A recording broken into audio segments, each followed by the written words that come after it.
Bismillahirrahmanirrahim. Assalamualaikum warahmatullahi wabarakatuh.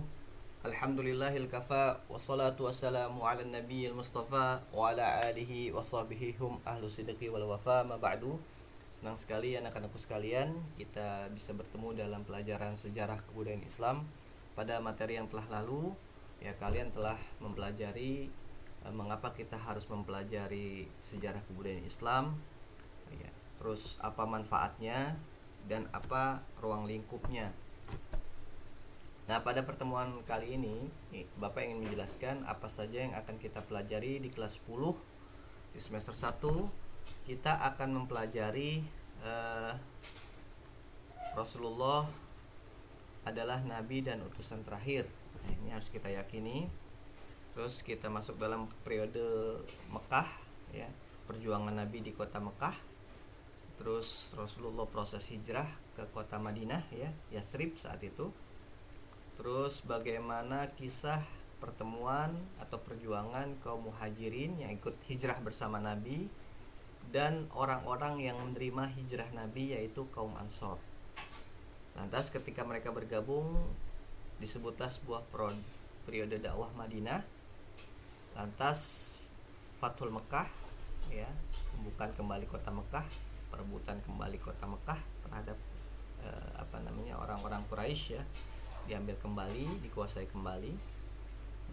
Sampai pada wafatnya Nabi Shallallahu Alaihi Wasallam dan kekhalifahan Abu Bakar As-Siddiq radhiyallahu anhu. Nah, ini semester 1. Adapun di semester 2 kita akan mempelajari Khulafaur Rasyidin al-Mahdiyyin. Nah, terus juga masa transisi dari Khulafaur Rasyidin, ya, sampai pemerintahan dinasti. Nah, dinasti Bani Umayyah dan Bani Abbasiyah dan perbandingan keduanya. Nah, inilah di semester 2 yang akan kita pelajari dari SKI. Nah, ada materi wajib sebelum kita masuk ke dalam materi pertama, yaitu kita harus meyakini Rasulullah Shallallahu Alaihi Wasallam adalah sebagai nabi dan utusan terakhir, ya, karena banyak orang-orang yang menganggap, ya, dari orang-orang Islam sendiri dan orang-orang kafir, ya, bahwa Rasulullah Shallallahu Alaihi Wasallam itu bukan nabi terakhir, ada lagi nabi lagi yang lain. Nah, ini termasuk kesesatan yang nyata. Di Al-Quran sudah disebutkan bahwa, ya, Muhammad itu bukanlah ayah dari salah satu seorang laki-laki di antara kalian, akan tapi Nabi adalah utusan Allah dan penutup para nabi. Wa khataman nabiyyina, ya. Nah, jadi penutup nabi-nabi. Dan Allah Subhanahu wa taala, ya, Maha mengetahui segalanya, ya, terhadap segalanya Maha mengetahui, ya, mengetahui segalanya. Di dalam hadis juga Rasulullah SAW menyatakan, wa ana khatamun nabiyyina la nabiyya ba'di.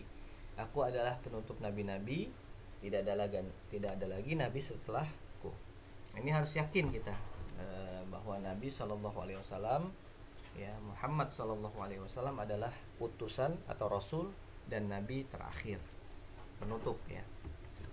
Nah, kesesatan yang terjadi, ya, yang pertama tidak mengakui nabi, yang meyakini ada nabi setelah beliau, ya. Terus kesesatan berikutnya yang juga tanpa disadari adalah berlebih-lebihan, ya, dalam menyanjung beliau, ya, atau justru malah merendahkan beliau. Ini terjadi. Sebabnya kenapa? Yang pertama adalah kesombongan, yang kedua adalah kebodohan. Nah, nanti akan kita pelajari dalam materi pertama.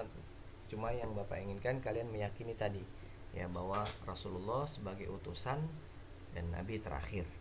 Demikian diskusi dan tanya jawab akan kita elaborasi lewat Google Classroom. Demikian Bapak akhiri. Assalamualaikum warahmatullahi wabarakatuh.